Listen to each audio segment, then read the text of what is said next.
Hello, my name is Kris Nelson. My site is evolvedconsciousness.org. This is a presentation for Freedom Under Natural Law 4 Conference, Inspiring Care to Action. My presentation is titled, Truly Caring About Being Enslaved. Let's get into it.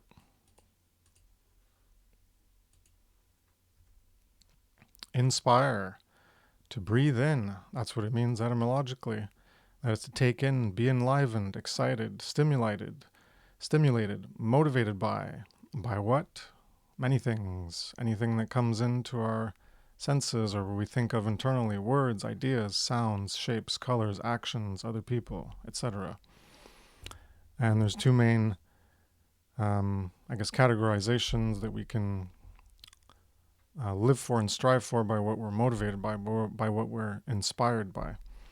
And that's things that go into categorization of lower living or higher living. And lower living, that's to be stimulated, motivated, excited, enlivened by pleasure and pain, personal gain, survival, or even worse, domination, immorality. In contrast, we're motivated and stimulated, excited, and enlivened by and take in the truth, morality, and true care, and even develop true care ourselves. And that's higher living.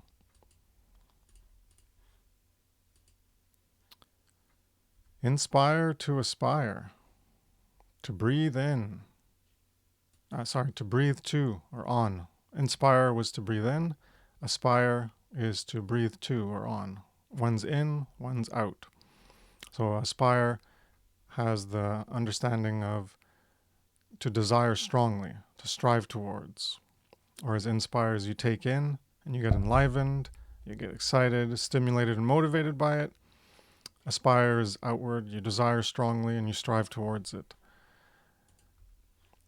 So the root of both of them, one of the roots is spire. And spire is translated into spirit or breath, and that's associated with life, truth, good, right, morality, higher, truer potential or will.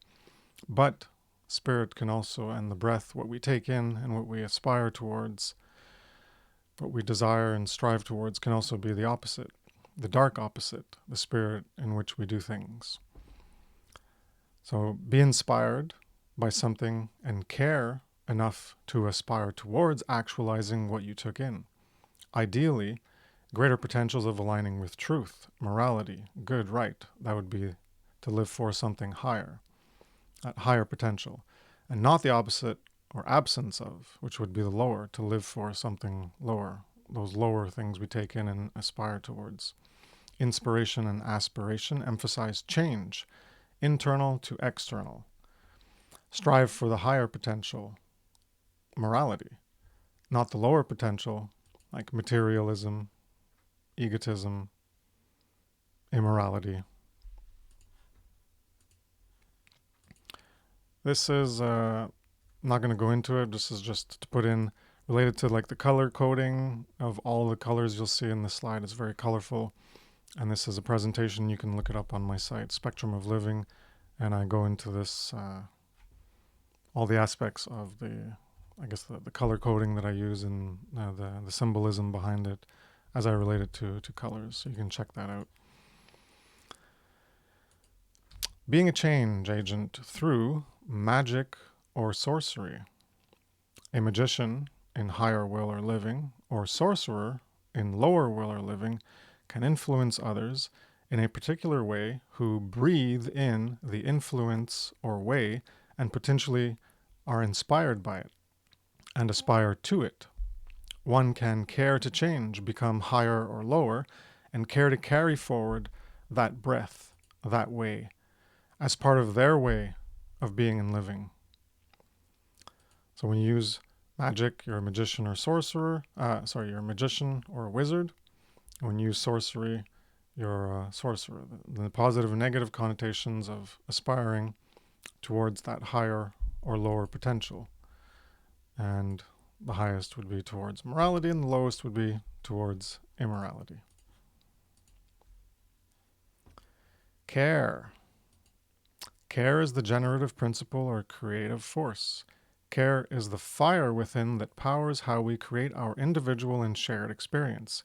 Care is at the core of how the human world is created. What we care enough about is what we end up doing. We can care about right or wrong to do either, or care about neither and ignorantly do wrong. We can create a heaven or hell. People don't care enough about the evil in the world and ignore it, so it continues. Care is the generator of the quality of the world we create. This is another previous presentation I did. It's called Being and Becoming. You can look it up on my site. And this was just to put in how we can become the potentials of, on the left side, evil, falsity, immoral, harm, or on the right side, good, true, moral. So you can check into that and learn more about my presentation on being and becoming. Care to change what? Change is a difference between one state or condition to another. Caring enough is required to act to change a condition. Do you know what the current condition is? Slavery. You are enslaved. You need to care that you and others are enslaved. Then care to take on the responsibility to change that condition of slavery, or do nothing about your enslavement, let it continue, and remain in self-loathing. You need to become inspired by awakening the sacred feminine dynamic of true care or agape, to get involved. Aspire to end slavery, not to do nothing about it. Your enslavement. Is it not slavery for me to take 100% of the fruits of your labor under threat of greater violence if you don't allow it? Is taking 99%, 98%, or 1% not slavery? Is it not slavery to deny you the right to perform rightful actions under threat of greater violence if you don't obey? Taxation, licensure, and prohibition are making claims of ownership upon you. They demonstrate the condition of enslavement where we are living. They demonstrate the condition of enslavement we are living in from our deluded collective acceptance and support of the legitimacy of authority to control and be rulers of others. So you can look more into understanding this in my presentation, Natural Law, the Science of Morality, Part 2, Slavery.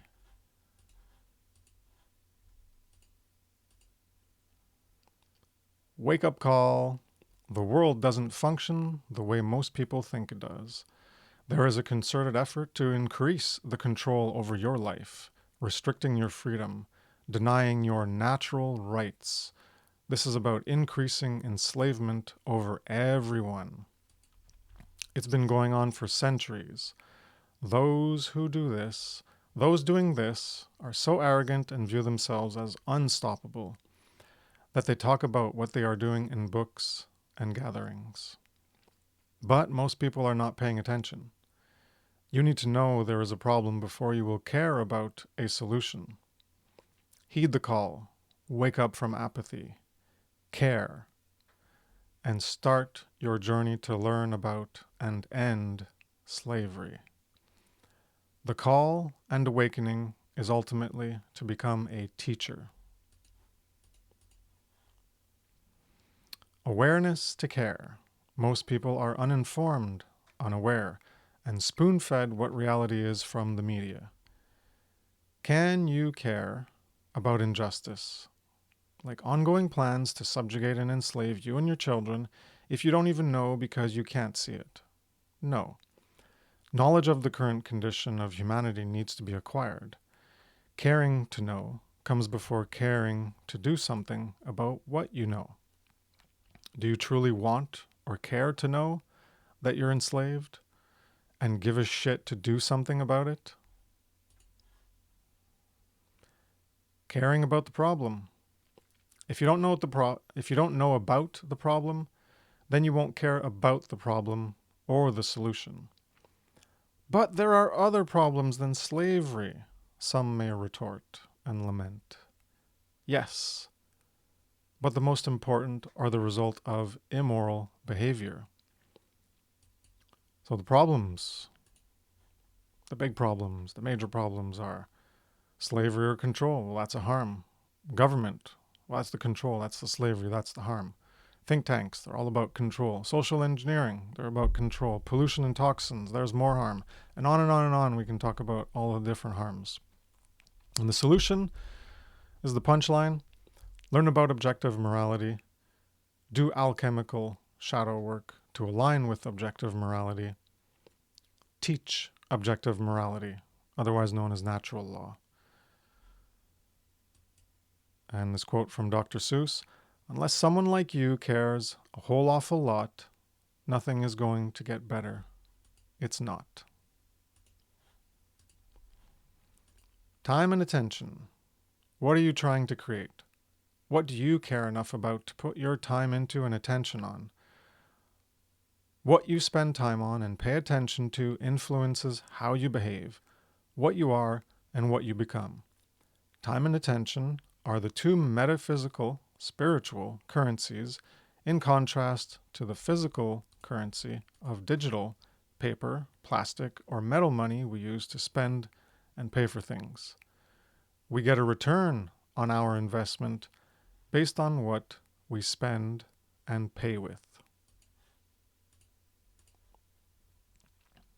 The law of attraction.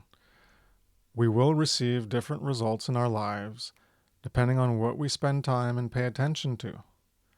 If we pay attention to or spend time doing certain things, then we will get certain results in our lives. The investment of time and attention will influence our behavior. What we put into ourselves leads to what we put out as actions into reality, and what we get from reality. Thus, we attract what we put out. Ignore morality and get more of it. Spend time and attention on trivial things and let the dominators enslave you. And that's what the real law of attraction is about. It's about what you're putting your time and attention on in order to promote that continuing or not. So if you completely ignore the immorality, and that means, well, you're not going to do anything about it. Well, certainly from your contribution to reality, co-creating reality with all the other behaviors of everyone else on the planet, you're not going to be doing anything about the immorality, and those doing the immorality are going to continue doing it. And that's being enslaved by the dominators. Light care or true care, agape, is represented by the dove. This is the sacred feminine, the goddess, positive care, the compassion of our emotional, moral compass for other sentient beings suffering, not initiating harm, birthing true conscience. Higher moral living, care to seek, accept, use, and teach truth for good. And agape, light, true care, the sacred feminine, the goddess, positive care, gives birth to the sacred masculine child of right action. And that's what wisdom is. Caring for moral truth, to climb off the checkerboard floor, that's the initiation that we're in. To climb off the checkerboard floor of walking in the path of good and evil ignorant. That's what caring for truth leads you to, is to get off, to become initiated and get off that floor. Facing the shadow, to slay the dragons or demons within, for a true conscience to be born. And true conscience is the knowledge of objective morality, the definitive knowledge of what is right and wrong objectively. You can check out my presentations on natural law, the science of morality, especially part 4, morality specifically, to learn more about that. Dark and false care. This is symbolized by the owl because it's a predator and it goes out at night. I contrast with the dove and the light. Well, the owl is darkness and predation. So the owl is the symbolism for the unholy feminine, the dark goddess. Negative care instead of positive care. Instead of embodying true care, this is to burn away and kill true care of our emotional, moral compass for other sentient beings' suffering. Ultimately, it leads to fostering and doing harm.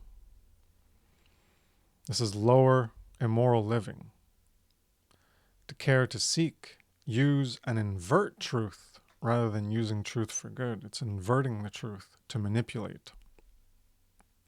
It gives birth to the predator of immoral actions.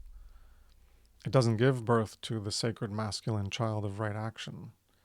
It gives birth to wrong action, the predator, the dominator. This is caring for dominance or control and spreading falsity to get others to live on the checkerboard floor of walking in the path of evil, knowingly or ignorantly.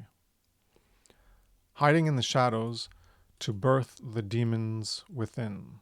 That's giving birth to the demons within rather than facing them, going through that hero's journey internally and facing all the... You got to face within you the truth and the falsity, the good and the evil, the beauty and the horror, the light and the dark. And you got to face that shadow, that demon, that darkness, that negative, that evil within you. You got to confront it and subdue it. That's what all the symbolism of slaying the dragon and standing on the dragon or the serpent. But when you have dark false care, well, that's not what you're doing.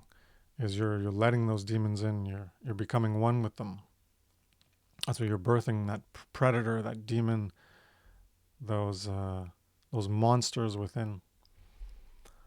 And you're promoting, instead of trying to get off the checkerboard floor and getting people to not walk on the checkerboard floor, you're also doing that, and you're choosing the dark path. You're choosing the dark square. And you're getting others, you're spreading falsity and you're manipulating. You're trying to control people's perception so that they walk in the path of evil because they don't even know that they're doing evil.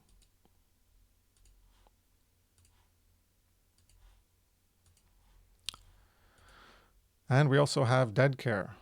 So on the positive right side, you have light care, true care. On the negative left side, you have false care or dark care. And in the middle, between the two, you'd have dead care or apathy.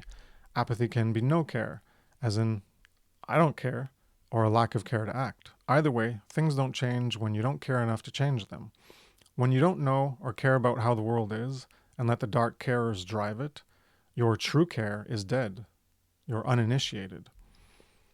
While they drive the evil control system, you're the gears, the energy that fuels and sustains it. Egotism holds you back. You can resurrect true care to do the great work and end evil. You might know about the true condition of the world, but if you want a moral world, yet aren't activated to create it, then you still have deadened care. Moral relativism is present when true conscience, birthed through true care, is absent.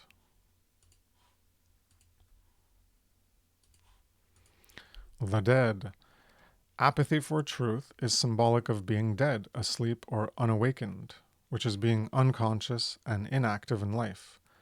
One is dead in the coffin, grave, or tomb, unconscious to moral truth and its importance in life. Not being consciously aware of the importance of caring for truth and acting in alignment with truth not to care about what is happening in the world, nor having the intelligence, courage, and will to change it. And that can be for positive or evil, positive or negative, good or evil. To have the care, intelligence, courage, and will. So, not having intelligence, courage, and will to change it equates to deadened thoughts, emotions, and actions. Apathy for truth creates ignorance, cowardice, and laziness. Apathy kills care, ignorance kills intelligence, cowardice kills courage, and laziness kills willpower, leading to an absence of action, being inactive and dead. The dark carers are active in creating evil.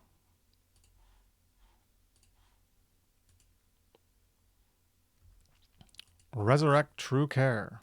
The dead symbolism is used to express the unrealized and unactualized potential to care for, seek, embrace, embody, and live aligned to moral truth. This is the way or the path, as a truer, realer, and higher version of ourselves. We become initiated, awake, aware, and begin to do the work of trying to end evil. We are resurrected, risen, rebirthed, reborn, and raised from a deadened lower state of consciousness. We rise to a higher, truer, and realer consciousness or life, and are now alive, born into a new life, a new world, an afterlife that is given to us by the light or life of moral truth in our lives.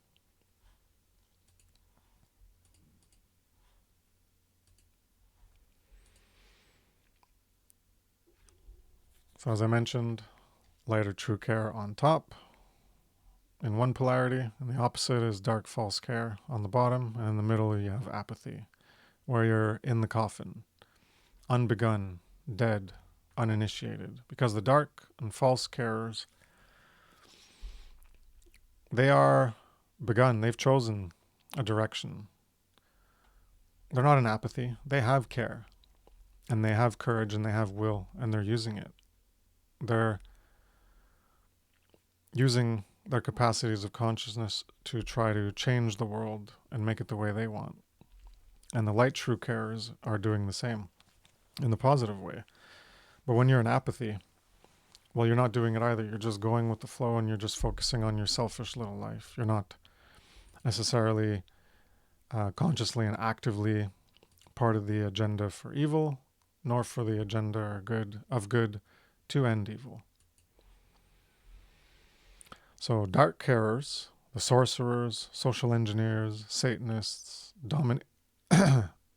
dominators, predators, many names you can refer to them as, well, those dark carers negate true care, which puts them in the lowest position.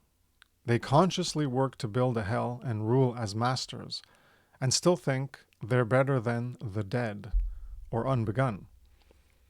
The dead have dead true care and go along with the dark agenda. The light carers, magicians, wizards, you can use other names as well, affirm true care and work to stop evil, slavery, or immorality. To end the dark reign of evil, more people need to rise from the darkness into the light of moral truth.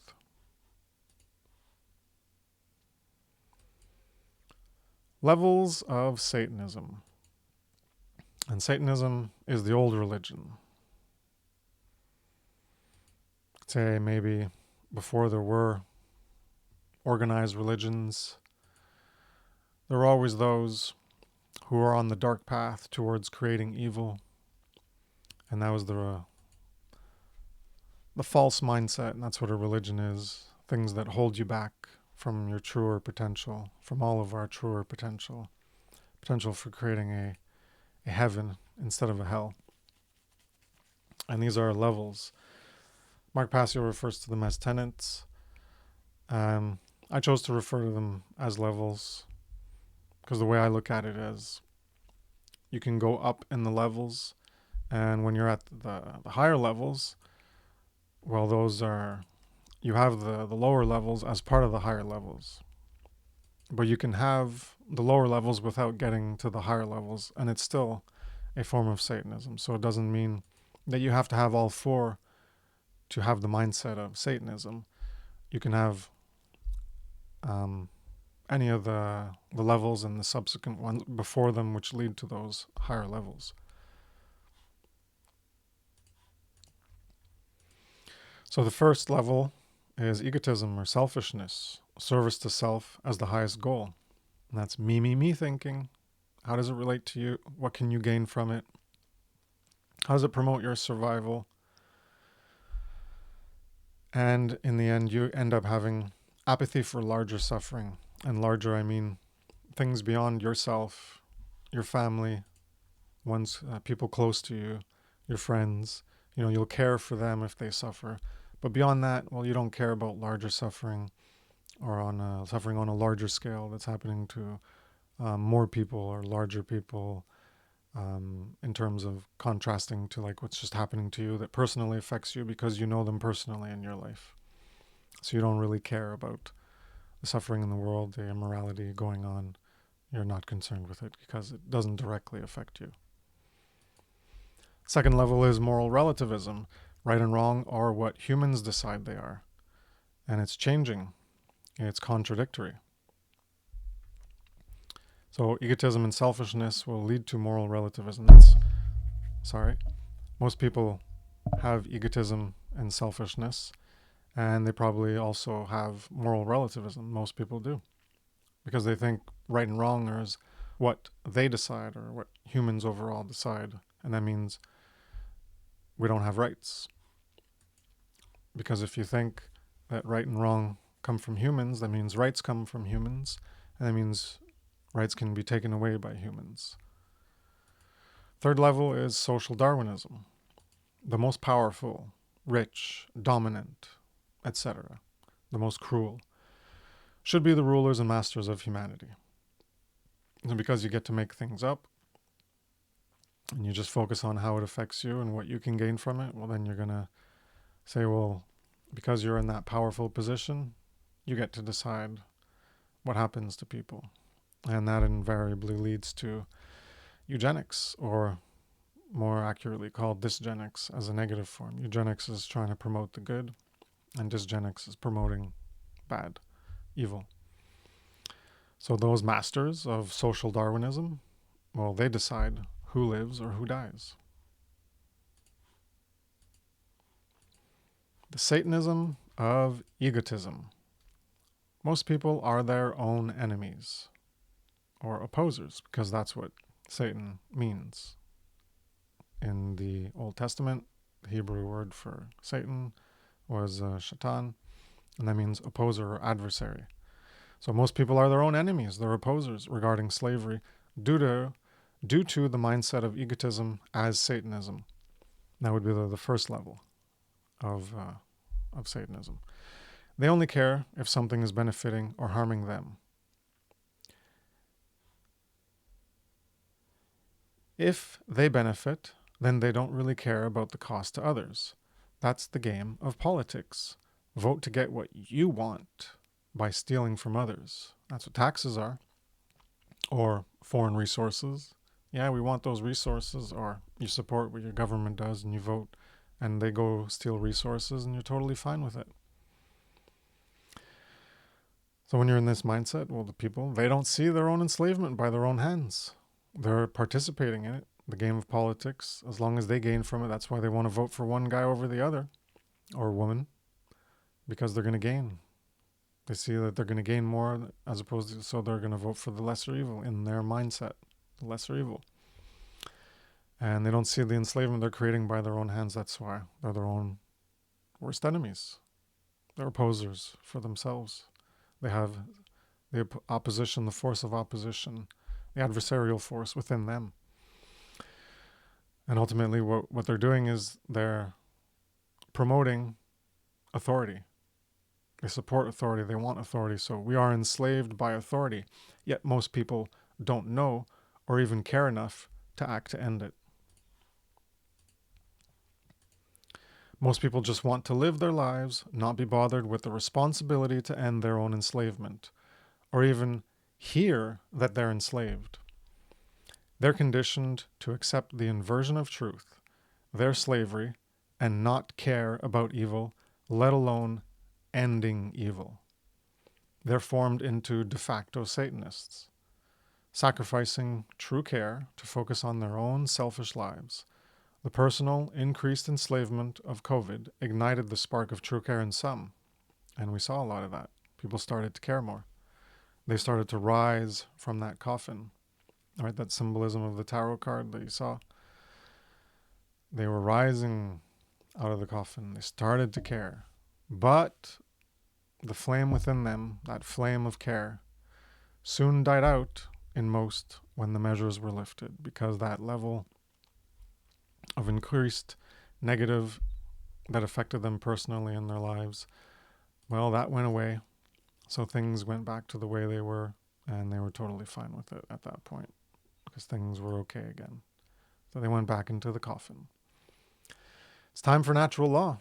Time is one of the most important aspects of our lives. Rich or poor, we have it to spend all of our lives. Spend it on trivial things and get trivial results in life. On getting money, power, running from the self, from your shadow in you, running from your shadow, from the demons inside. Or face the self or shadow in the pursuit of higher principles. When you put your time and attention on moral truth, then moral truth influences your behavior, becomes part of who you are, and radiates from the expression of your actions. It's time to pay attention and learn what natural law is, understand it, then teach it.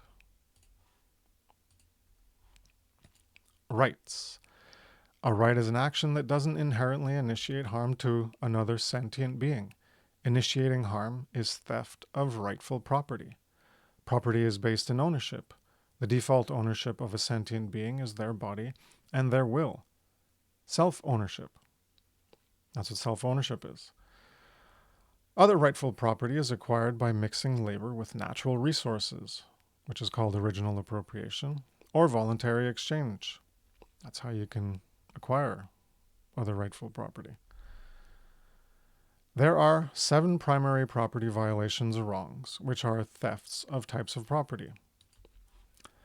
7 property violations, thefts. These are violence, murder, rape, assault, coercion, or duress, standard theft of physical things, trespass, willful deception, which is fraud. That's willfully lying. And these are thefts of 7 property rights: life, sexual association, bodily integrity, free will choice, which involves consent and your autonomy, standard property, security of your living domain, and the ability to make informed decisions. To learn more about this, you can check out the presentation, Natural Law, the Science of Morality, Part 1, Rights. And also Part 4, Morality, goes into this as well. Slavery. Slavery is a false claim of ownership, theft on another's rightful property. A society of slavery is when there is an accepted, widespread, and persistent or repeating claim of ownership on others' property. Immoral behavior, theft, is a false claim of ownership, initialized as FCO. Abbreviated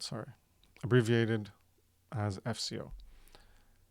And this is de facto enslavement, when you're engaging in theft and creating a false claim of ownership. Taking property from someone who initiated no harm, they were being nonviolent, is taking their freedom, which is creating slavery. Making nonviolent people do or not do things by threat of violence is coercion, a false claim of ownership. So you can make nonviolent people do something or prevent them from doing something, making them not do something. Well, that's violence, because it's a false claim of ownership. You're making a false claim of ownership upon them to own, ultimately, their body, because they're allowed to do it, and you're preventing them from doing it. A society that views some people, authorities, as having the moral right to issue commands that others have a moral obligation to obey under penalty of violence, that's the false claim of ownership, is a society of slavery where some are masters who have authority over others who are slaves. Slavery has to be created. It's not the default condition of a being. True freedom is the default and gets degraded by immoral behavior. You can learn more about this in Natural Law, The Science of Morality, Part 2, Slavery. True freedom.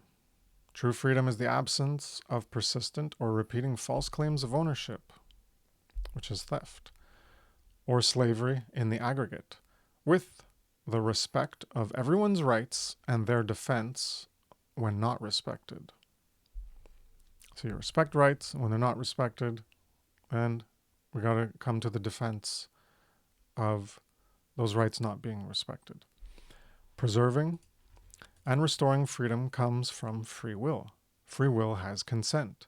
Violating someone's consent for what they allow to be done with their rightful property is taking that property and freedom away from them. That's theft. And creating a temporary or persistent condition of the opposite of freedom, slavery.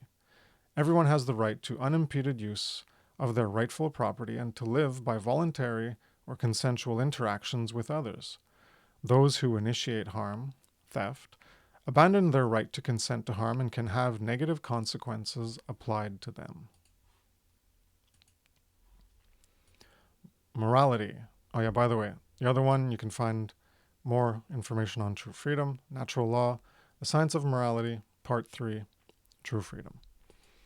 This one's morality. Also, this one is Part 4, Morality. You can find more information on that presentation. Morality consists of objectively defined rules of right and wrong behavior. Basic moral behaviors, M1, are a right because they don't initiate harm, which is theft.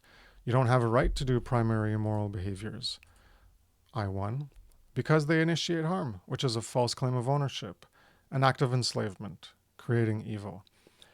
If you want others to initiate harm, then you're also primarily immoral. If you tolerate the persistent evil, which is persistent enslavement, by doing nothing to try to reverse it, then you're letting evil be, which isn't creating evil, a primary immorality, but is a secondary immorality, I2. The work to reverse conditions of enslavement and bring back true freedom is the great work and is accomplished through moral education. This is higher morality, M2. M1 is lower, basic, M2 is higher.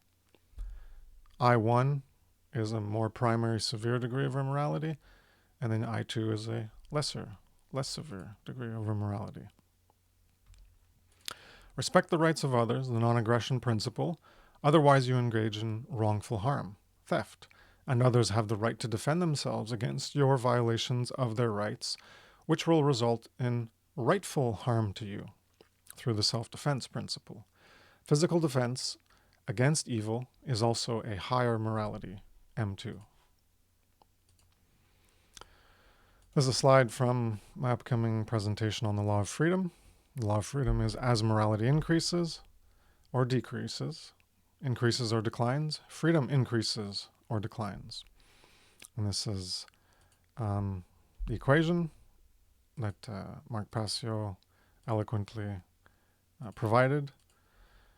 And this is the sum or the total or the aggregate of freedom is proportional to the sum, the aggregate, or the total of individual moral behaviors. So all the individuals in an area, all total, a total amount of moral or immoral behavior, and that will equate to how much freedom or how much enslavement, the opposite of freedom, you end up getting in that area. So the law of freedom describes the dynamic that governs human freedom, morality. Morality is what determines how free we're going to be. And when you create a morality, well, that is what brings you the degradation and destruction of freedom. The total amount of freedom in an area is proportional to the total amount of moral behavior in that area. The more moral a population is, the more freedom emerges as the condition in that area. The more immoral a population is, the more slavery emerges as the condition in that area. Slavery and freedom. Slavery is the opposite of freedom. Creating a false claim of ownership, be it temporary or persistent, is creating slavery.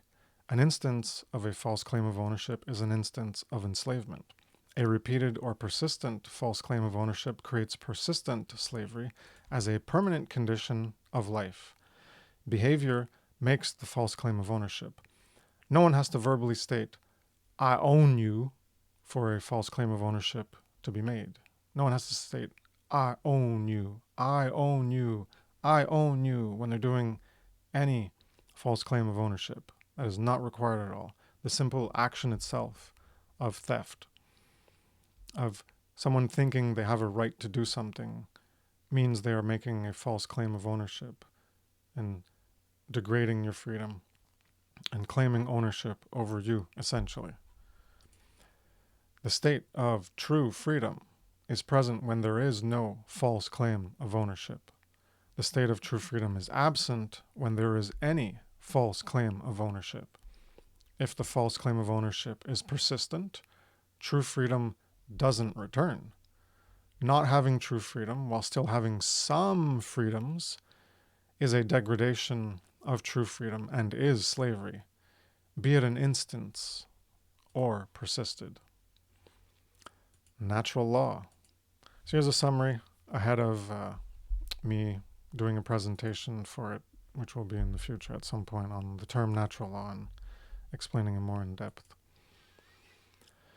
There are many natural laws, which a natural law is a law of nature. So natural laws are laws of nature, which describe and govern the relationship of one particular state or condition necessarily resulting in another. That's what they do. They at least describe, and you can also look at them as governing, because without them being present, there's something in the background, right, of creation, of existence, of reality, that can be looked at as processing what happens and then allowing a certain result. Like, so this is going to be in my Law of Freedom presentation. I'll explain this more in depth, but I guess I'll just leave that there for now. I could mention like the law of gravity. You observe things in reality, and you notice that there is this thing called gravity. We call it gravity. You jump up and you fall down, and then people have analyzed that further and developed a formula, an equation in science to determine the force of gravity based on a mass times another mass divided by the distance between those two masses squared, and also times the gravitational constant. That'll give you the force of gravity. So it's describing something, but it's describing the relationship of things as they interact.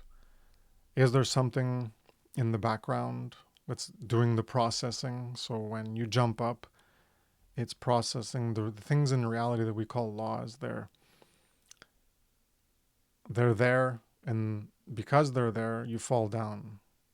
That's one way of looking at it. So in that sense, it's governing. Anyways, I'll go more into that, just mentioning it here as a little clarification on describing and governing. So natural laws are immutable, inviolable, and invariable in how they function. They are inherent aspects of existence, which means they aren't created by humans. The term natural law deals with laws of nature, so natural law in capitals. The term natural law in capitals deals with laws of nature regarding human behavior, like the law of freedom. That is a law of nature, and it's part of an overall aspect of natural law in capitals when it's regarding human behavior. This also consists of morality. This natural law in capitals consists of morality or moral law as rules of conduct, as opposed to the legal laws humans create. Moral law is not a law of nature. because it's not immutable, inviolable, and invariable. Well, it's not immutable and inviolable. Because there's a choice. You can choose to violate morality. So it's not invariable because what is morally right is not invariable, but it can be violated and it is immutable. So because it's not inviolable, it's not one of the laws of nature like gravity. You can't violate gravity. You can't violate the other laws of nature. So because it is violable, because you can choose to go against moral law, well, you're still going to be operating within the law of freedom, and you're going to get the results of choosing to go against that component of the law of freedom. So either choice is operating within the law of freedom to produce results in consequence. So it's just a distinction that law of freedom is part of natural law, and within the law of freedom is moral law. But the moral law is not a law of nature because it's not inviolable like all other laws of nature are. But it's still immutable. You can't change moral law.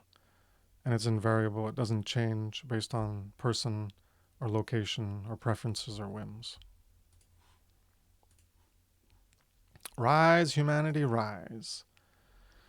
Good and evil is created in the world. The dark workers are progressively reshaping the world into their image of ruling a hell. Most people have inactive true care and go along with their agenda. They build a world that enslaves them by keeping their near infinite potential to build a heaven locked in a coffin. They must rise out of apathy, out of complacency about the current condition of slavery or evil. Awaken the sleeper within, awaken the sleeper within, the sleeping potential that is there and is waiting to be actualized, and join the forces of light to build a moral world through moral education.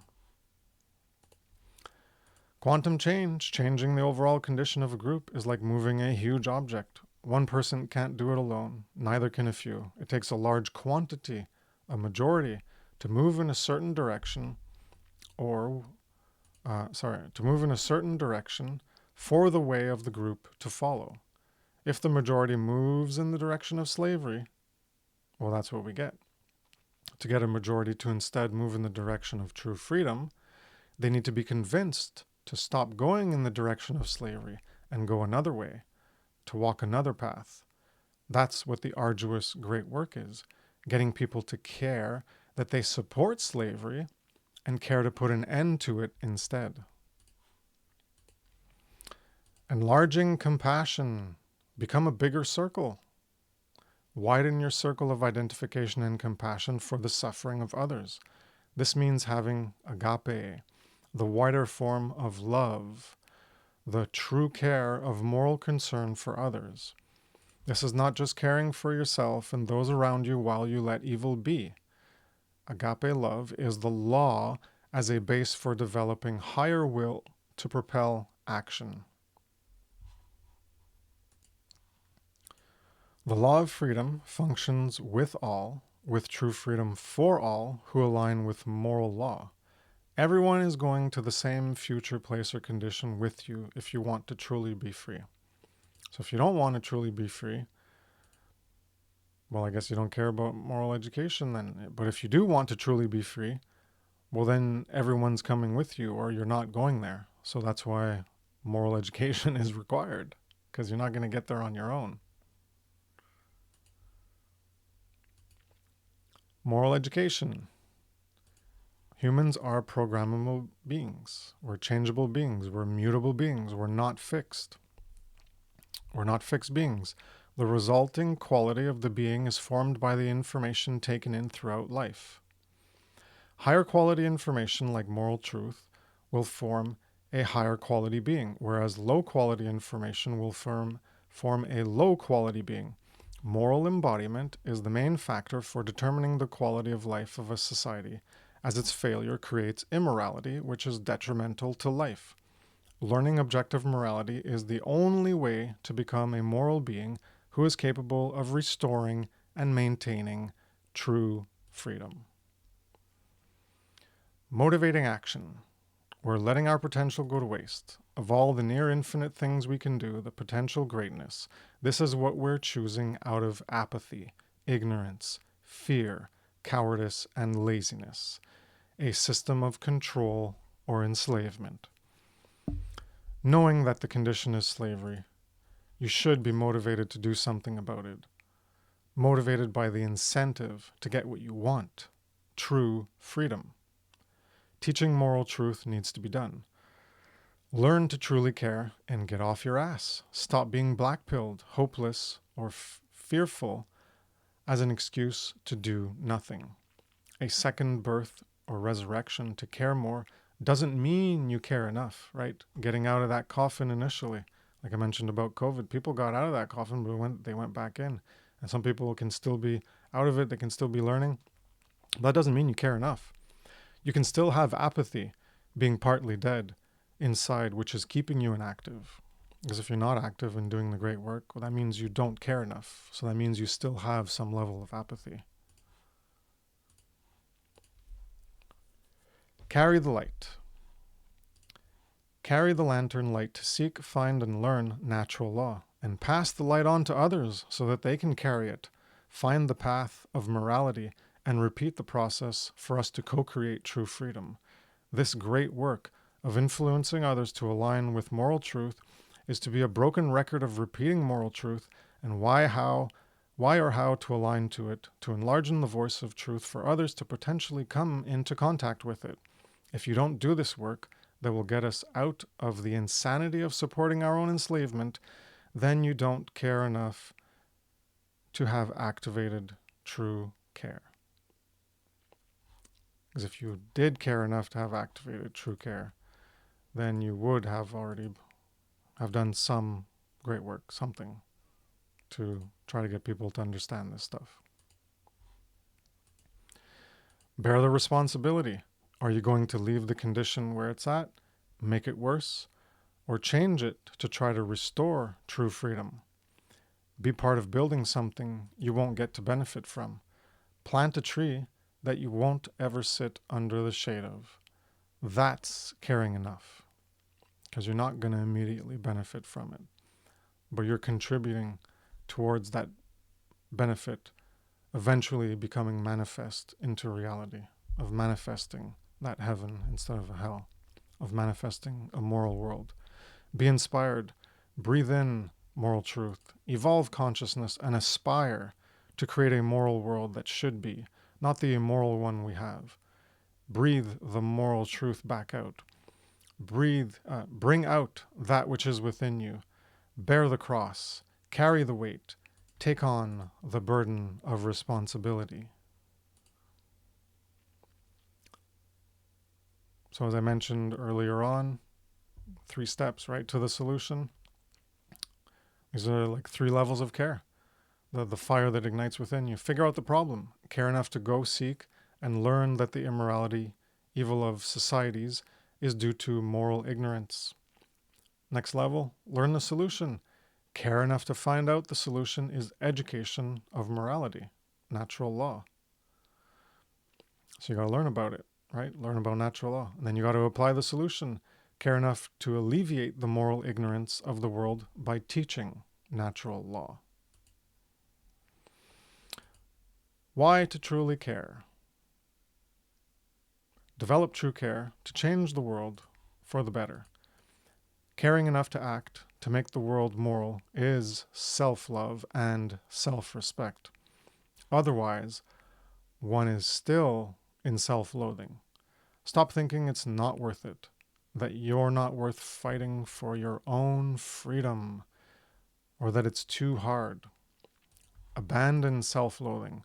Aspire to become better, to move towards being part of the solution. Otherwise, if only few employ that will and effort, nothing will change to that potential of becoming better, that thing we're aspiring to.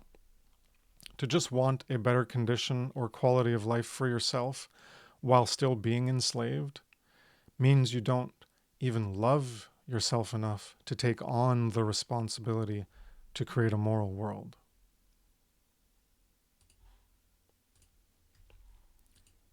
Ultimately, you got to truly care about you, right? Even if you feel alone, standing at the edge of a cliff, aspire to higher morality, influence others to be more moral, develop the courage to stand for what's right, good, and true. Courage comes from cor, the Latin cor, which is also the root for heart, because in French it's car, and car comes from core, and that's the core, the center, or the middle. That's why the heart was called the car in French, le car. It's the core because it's at, when you look at all of your body together, everything together, well, the center is somewhere around your chest, right? So the heart might not be exactly in the center, but it's pretty close. So that's why the etymology deals with that. And care is also at the core because care, even etymologically, care and core, well, if you disregard the specifics of the vowels in the origins of language, the consonants are what matter more. So care and core are very closely linked in that aspect of philological origin in terms of consonants only. Care is also at the core of our being, a growing or shrinking light or dark flame to propel our behavior. Cowardice and inaction is from not caring enough. Truly care about being enslaved. Have the strength to get involved in ending our enslavement. Help bring humanity back to true freedom. And these two slides are in my presentation, Care for Truth. You can look at that. There's not much time left, but I just wanted to include them here. This is what the great work is. Seek truth, get the knowledge, doubt, question, have curiosity, develop an understanding, embrace and accept the truth, and learn about the path and way of moral truth, what should be, and then embody and live that truth, and engage in the wisdom of right action to share and speak that truth. And that's how we're going to get true freedom and peace to manifest. And this is the opposite. Don't care for truth. You don't seek it. You're ignorant. You believe. You agree. You're into normality. You have misconceptions. You're confused. You're fooled. You accept falsity over truth. Unconscious, dead, asleep as a sheep, unawakened, unbegun, uninitiated, and you engage in foolishness of wrong action. This is a remake of another infographic that I made, which tries to encapsulate a lot of what was in this presentation. It's a remake of the egg of life symbolism, generating or creating into reality from, you can get that in my presentation, Consciousness and Causality. So you can take a look at that there. And just briefly, so in the center you have care, or is at the core, and you can have dark or true care, or apathy, which is no care, or a lack of care. And that's what makes everything turn. And this is also with the trivium. So what comes in goes into our thoughts. We process it. We think about it. We feel it. And that feeds back to create intelligence. And then we can develop the courage and will to output that as wisdom in our actions, or we have ignorance, confusion, and folly as a result. So that's my presentation. Thank you for your time and attention. My name is Kris Nelson. My site is evolveconsciousness.org. And I'd like to give a thanks to FUNL, Freedom Under Natural Law, the organizers, and everyone who was involved in making it happen. You can find them at freedomundernaturalllaw.com. Also like to thank Mark Passio, which has inspired the organizers, myself, and many other people. You can find him at whatonearthishappening.com, or short, WOEIH.com. And he started up the One Great Work Network to bring people together who have a common core understanding of what's going on and try to teach aspects of what's going on in the world, or solutions on how to end it. And you can find that at onegreatworknetwork.com. So I hope you've gained value from this presentation. I thank you very much for your time and attention again, and have a good day. Take care. Peace.